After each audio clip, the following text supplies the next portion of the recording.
It's for the Summer Solstice. The sun is paying attention.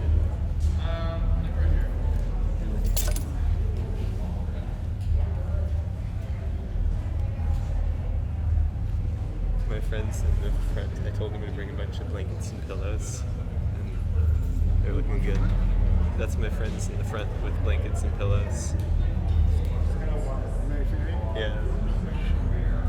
You gotta introduce them for sure. I'll introduce you.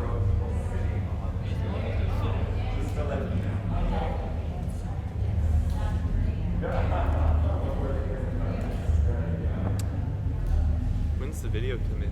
5 minutes? No? Oh, the video's at 8. Video comes in at 8. 8:02. What time is it now?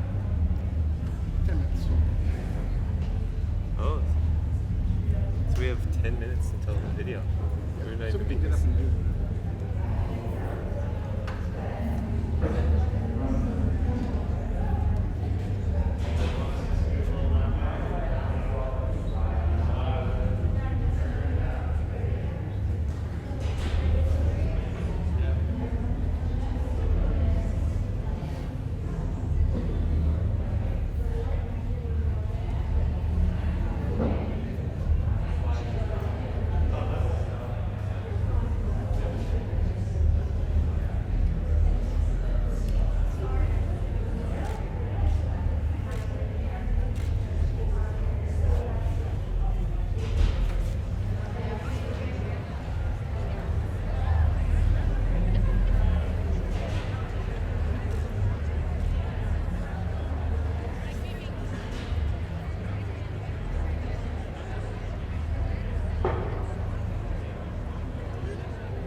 Just so y'all know, this is going to go on for a while. So they're just warming up because they don't have another place to warm up. So you're going to be sitting for a long time. If you want to save a seat, put something in it, and there's going to be things going on outside and inside. So it's hot. Walk around. Say hello to your friends. Look at the sunset. Have a beer. And have a good time. You know, that's the point here, is to enjoy yourself. Yeah. Take photographs. Make up a dance. Try out your chair, then go try another chair. Go outside, get some air.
Okay, hello everybody. I want to remind you that the first 15 minutes is the gallery, it's a film.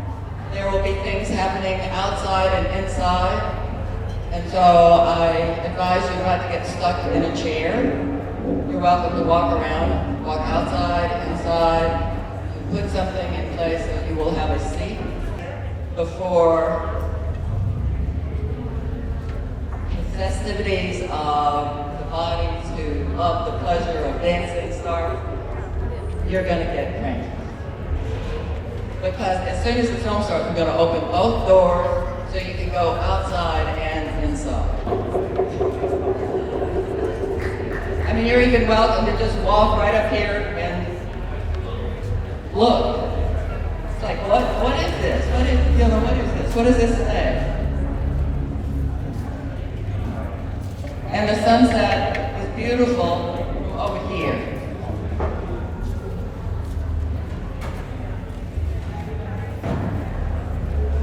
Yeah, at least walk around a little bit.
going to run again at the end of the evening. So now's about the time you want to find a seat. If you can. Take your time, there's no rush.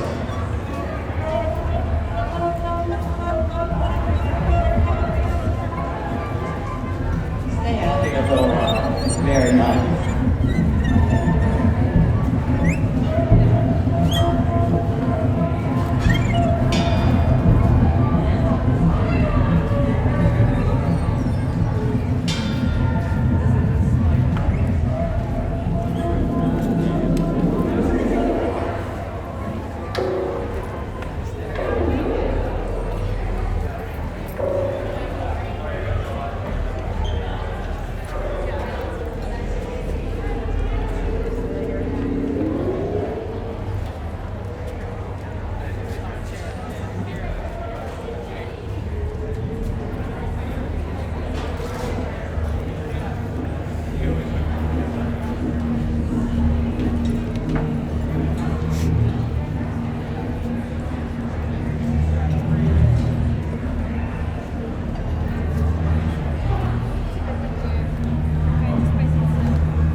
Okay, now is the time for everybody who's willing to move over there. It's a really good seat.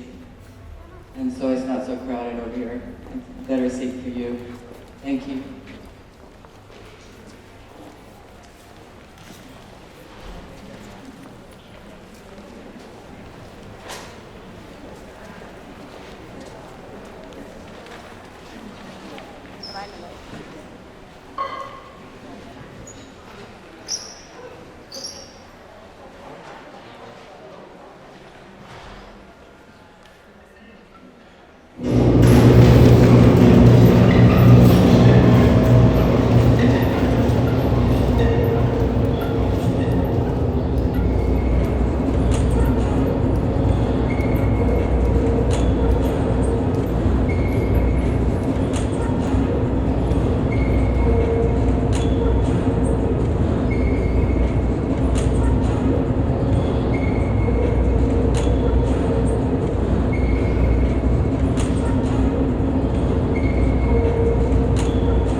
side of the White House.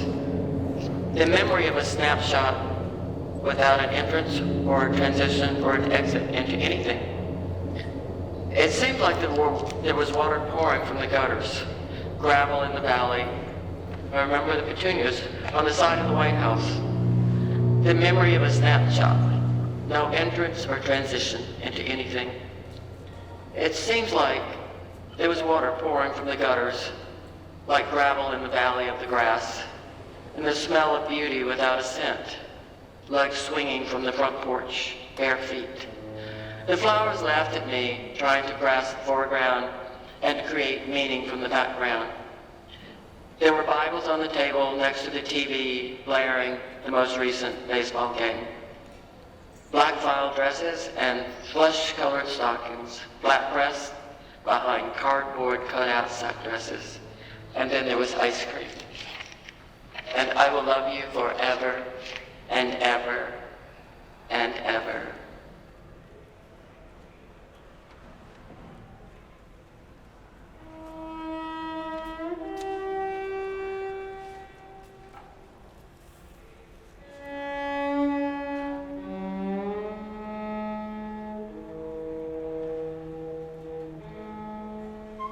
Here we are.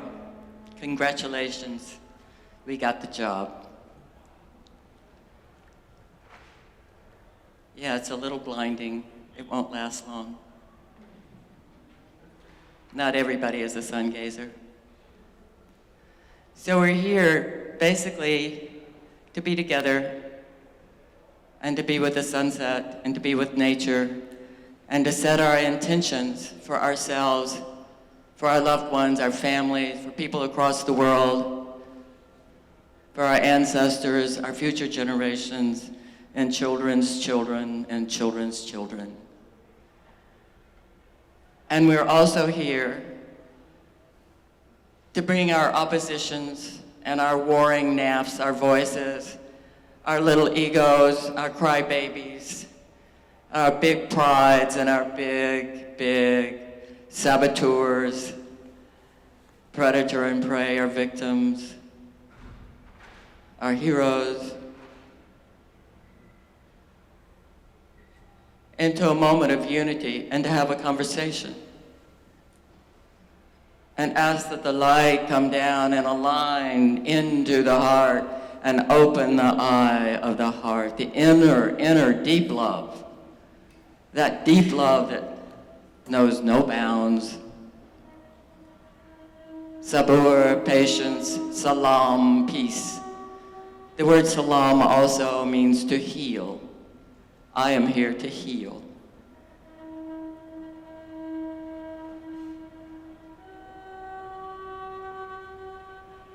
A few nights ago, I was focusing on making a show for you. And my double was outside there, hanging out with the sunset. And the sunset said, "What are you doing? Do you really notice me? Do you rest in my nature? Would you stop? Just stop." And then I realized my own opposition, my own war within. So let's send our prayers and wishes into the sun, and the balance of nature is so delicate, and the balance of the body and the world so delicate. Gratitude for precious life, all life.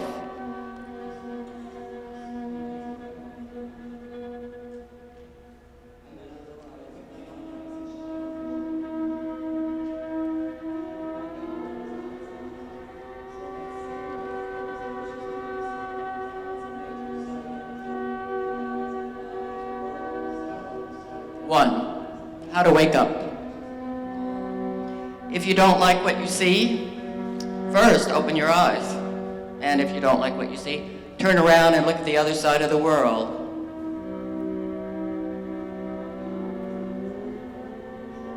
Imagine you are 15 years old and you are Billy. And it's your very first war. The shells are ricocheting from metal to dirt. The smell of fire beneath your feet burns the shakes right down to your wet pee running in rivulets between your boots. or it could be Hell Day in San Quentin. Your memory has you trapped, frozen in the moment, in trauma, in the fear of death.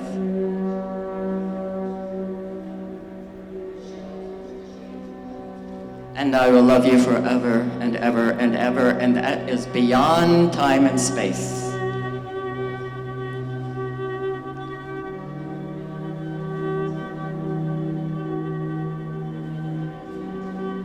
Remember the time we broke into the nun's hut? Or was it the cabin in the valley? Or was it the mansion on the hill? Actually, it was empty, and it had been empty for a very long time.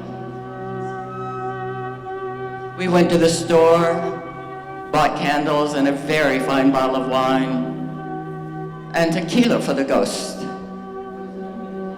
We roasted a pig.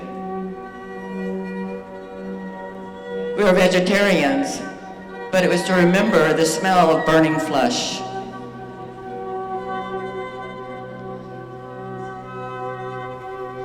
Do you remember walking on God's body, swimming in God's waters?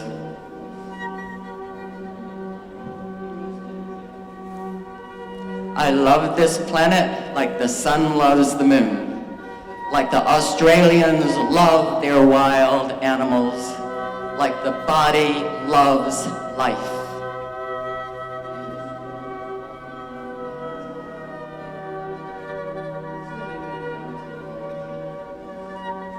Do you remember laughing in the ethers? Is that in the past or the future? Are we in a deja vu or are we in the present? And can we tell the difference?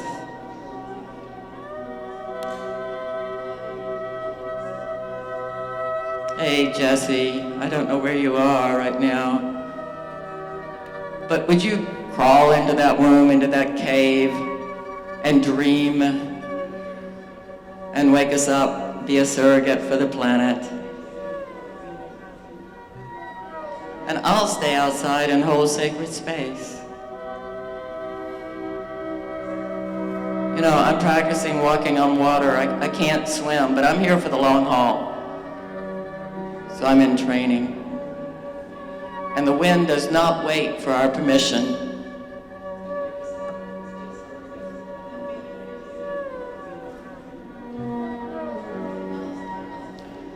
How about a ride in the sky?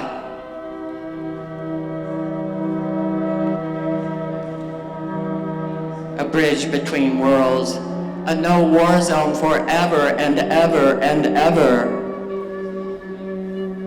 And all the pipe dreams coming true. This is it. This is really it. Congratulations. You got the job. This is it. And I will love you forever and ever and ever and ever and ever.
There's something I forgot to tell you.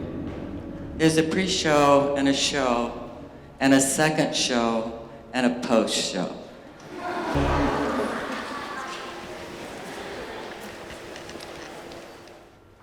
This is the second show.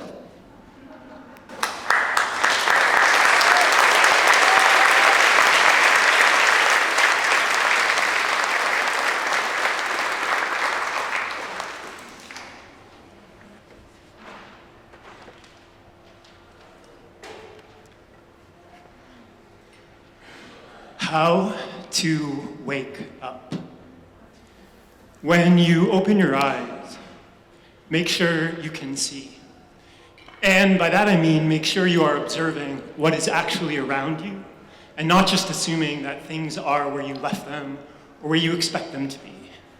You never know who or what might have visited you in the night and moved shit around. Unlocked all your doors and windows, open the refrigerator, and let all the cool air spill out into your kitchen, spoiling your meat and milk and cheese. You better throw everything away. The other night, Alaska, the cat I live with, threw a fit in the middle of the night.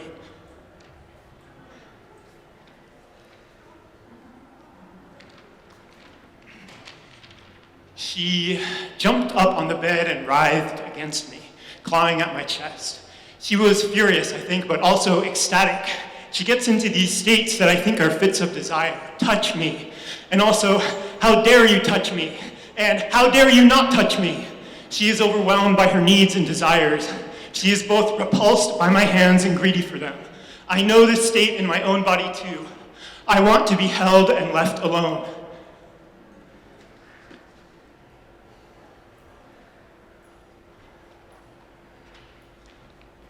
Anyway, there's the crack forming in the wall above my head. This is something to pay careful attention to because I wouldn't want the ceiling to come crashing down on me and my love and the cat.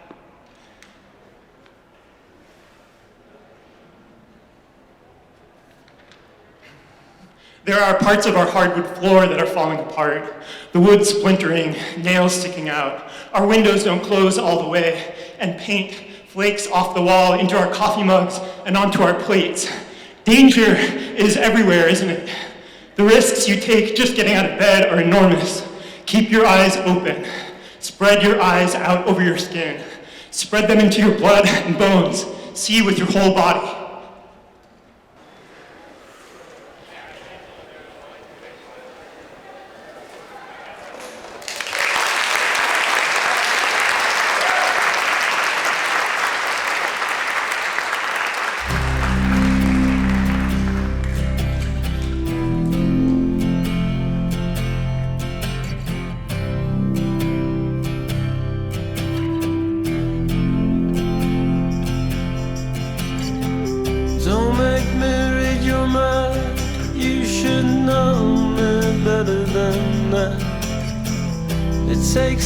Too much time, you should know me better than that.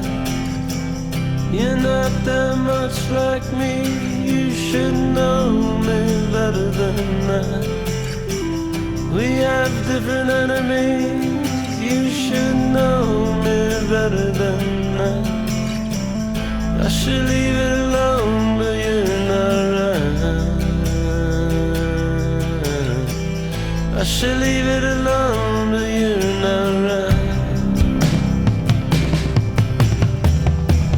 Can't you write it on the wall? You should know me better than that. There's no room to write it all. You should know me better than that. Can you turn the TV down? You should know me better than that. Too much crime.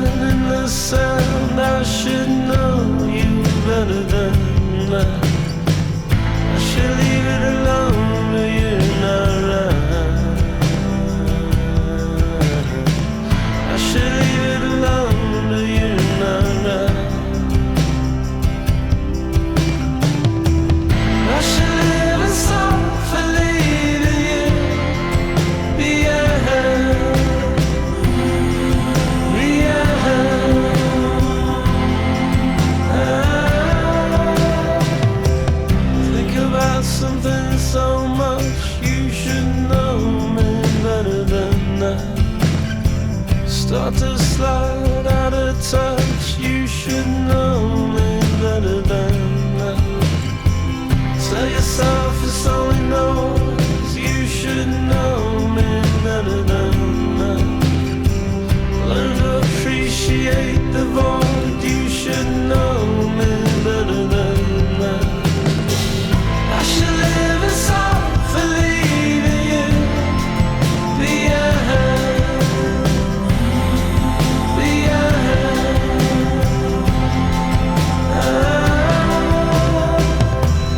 I should live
big piers kind of at the end jutting out into the bay weren't built till... This is a box.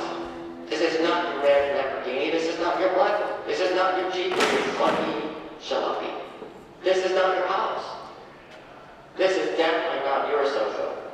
It's not your future or your past. It's not Surfside, Miami-Dade, 12-story condo. And this is not Afghanistan. Another year, it won't. This is not your prison, your royal waiting room, your wishing well, your baptism box, your lottery ticket for the handmaid's tale, your sidelines, your novella, your self-help kit, your bypass trail at the band at Jackson Hole. I am not your mother. I never was, I never will be. I am not your white Laurel. I'm not your whore, I'm not your doormat. I am not waiting in the wings. I am not your piggy bank or your rubber ducky. I'm not a bird in the cage, but I could be. I'm not Egypt walking down the street. I am not your morning papers, I am not your fortune teller, I'm not your ex from another life.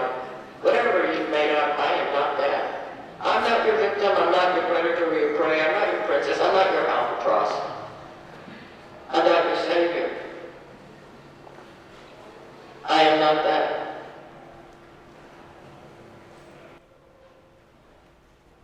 Okay, here we have a choice. Over here we have the absolute, and out there we have the void. And pretty soon we're going to ask you to make some choices. So, Jesse, what's in the void? Ice cream, cars, vans, buses, minibuses, parking spaces, granulated sugar, liquid sugar, sugar substitutes, bananas, apples, cherries, apricots, roses, lily of the valley, lilies, chalk.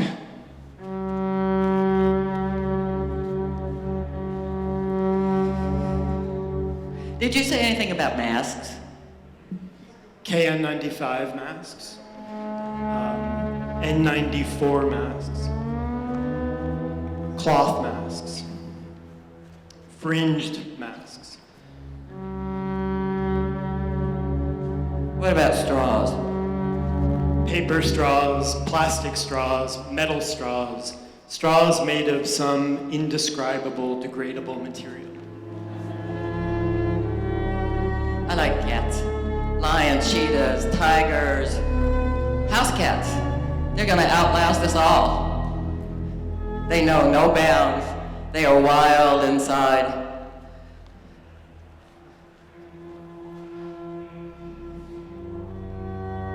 This precious, precious, precious earth. Precious, precious life. So now, there's paper outside. There's an altar being built. There's a little performance going on out there. And the film is going to replay in here. And so you have a choice. Outside, get some air. The doors will be open. And send prayers for your future and the generations to come, and the generations to come, and the generations to come. We have flowers, we have chalk. And you can see inside, you can actually see the film from outside, and the further away you go, you can see the windows, the film, the bay, the sunset, the mountains, the trees, your friends. It's quite extraordinary, this moment. So come with me. Let's go outside. Words dissolve through the body like rain dripping. The language of in-between states, of black and white.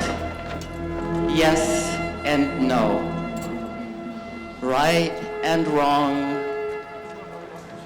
And indecision always carries some weight with it. Stacks of thoughts glued together, waiting to be picked up, sorted through, and thrown out like ashes, asking to be recycled, buried. Water. Water washes the debris into the river, and the small bits dissolve. As the larger chunks get caught in branches, wedged into crevices along the banks, or float toward a backyard, to be recycled as a precious, precious, precious toy. A strange cardboard painting, or a half a decanter of cloth, or soiled tulips.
Perhaps a dangerous situation.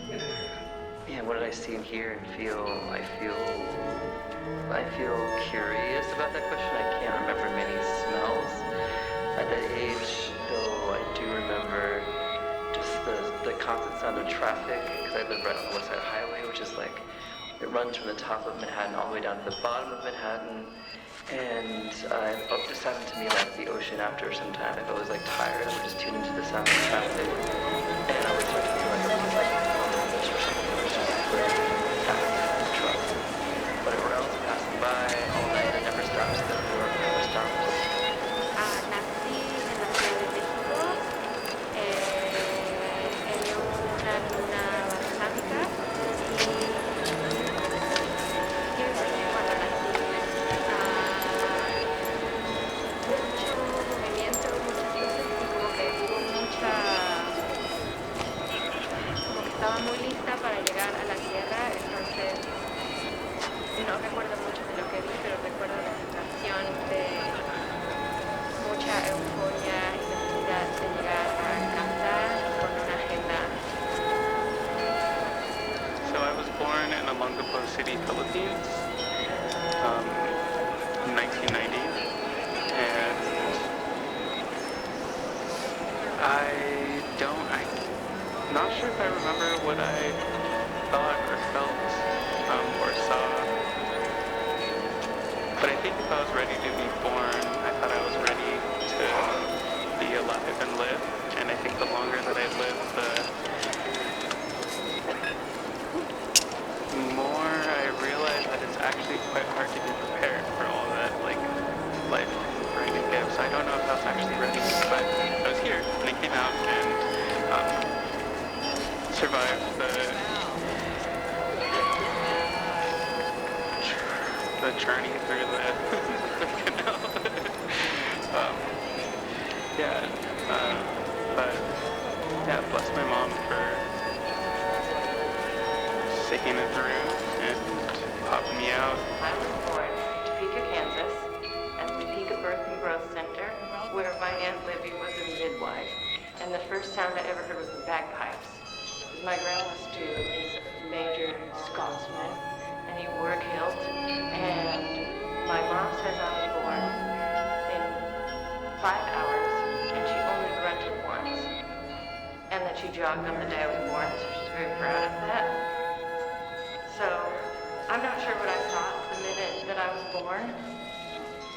And I don't remember the first house that I lived in, but I do remember the second house I lived in and tricycles on the track being flipped over. And anyway, I was born in the Oklahoma City of Oklahoma. Not a lot of people know that because I claim that I'm from Texas, which I totally am. I feel like preparing myself a story about the dark when you just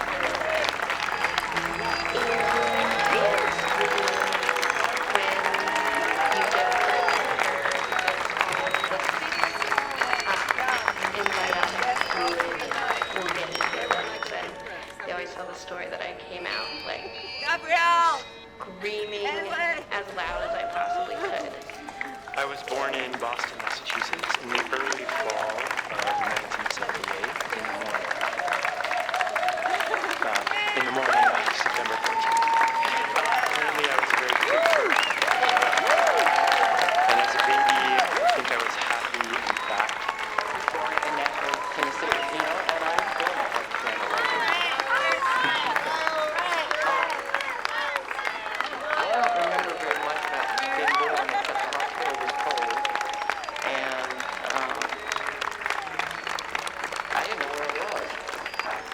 You know, somebody said, you're in Nashville. I was like, Nashville is where? In relationship to who? To what?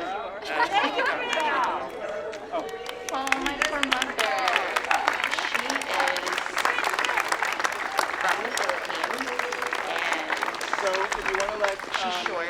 folks, we're pulling out She's just like a 4'9". couple of little She's bins very of cute. some beverages. She's We know probably it's been hot, one of the so we kindest wanna have people a drink I in a know. can on us and mingle with these amazing She's such a artists. caregiver, We and invite just you to her watch the rest of the light existence. go down. Thanks. Look inside from here. How often do you get to look into the theater? She is hurt from life and being an adult. I think as a child, I mean, it's your parents are heroes in some context. And for some people, for a lot of people, they can be at least, or at least you look up to them in some regard. And I think as we get older and we experience more of life, we understand more and more that, oh, they're just people. They've gone through lots of different things. So that's how, I don't know, I can just see the pains of my mother's life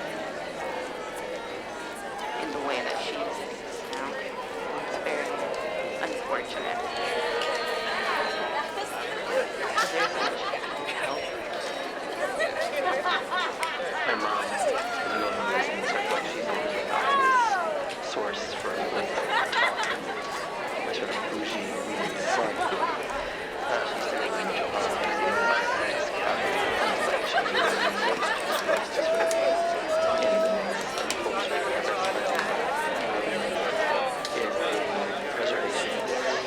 cultural preservationists and likes to sort of take her house and squash just in New York. It's really free in New York.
Mi mamá es una persona muy especial, es muy dulce y no sé qué más decir de mi mamá. Piscis y es una científica al igual que mi papá y ambos son personas muy amorosas y inteligentes y valientes.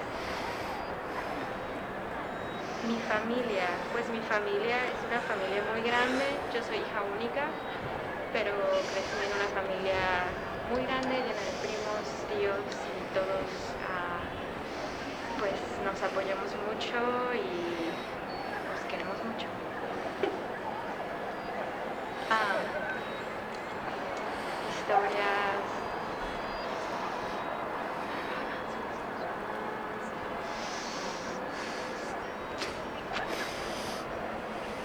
Historias. Yo creo que muchas de las historias que fueron como contadas fue con la necesidad de conservar y de cuidar como el núcleo de la familia. Mi familia es familia mexicana conservadora, pero con una necesidad de alejarse un poco de nuestra indigeneidad, o sea, de nuestras raíces indígenas. Entonces, muchas de las historias que fueron contadas fue con la necesidad de sobrevivir.